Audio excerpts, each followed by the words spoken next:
May 27th, Finding Harmony. We belong to one family of God and share the same divine nature. We are living stones in one building, priests serving in one temple. We are citizens of the same heavenly homeland.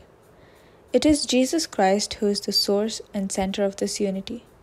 If we center our attention and affection on Him, we will walk and work together. If we focus on ourselves, we will only cause division. Unity does not eliminate diversity.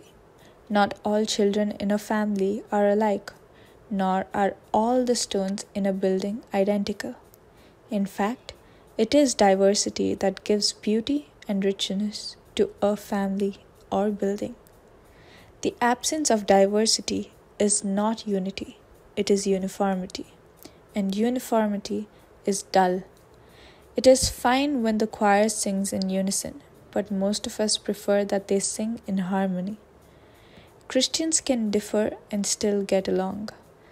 All who cherish the one faith and who seek to honor the one Lord can love each other and walk together.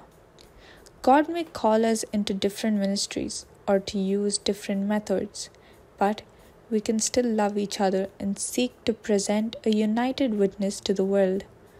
After all, one day all of us will be together in heaven, so it might be a good idea if we learn to love each other down here. Saint Augustine said it perfectly. In essentials, unity. In non-essentials, liberty. In all things, charity.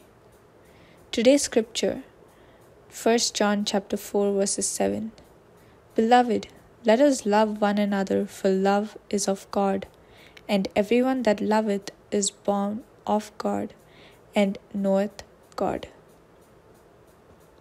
Also read Romans chapter 12 verses 18, John chapter 17 verses 20 to 24, Ephesians chapter 4 verses 1 to 6.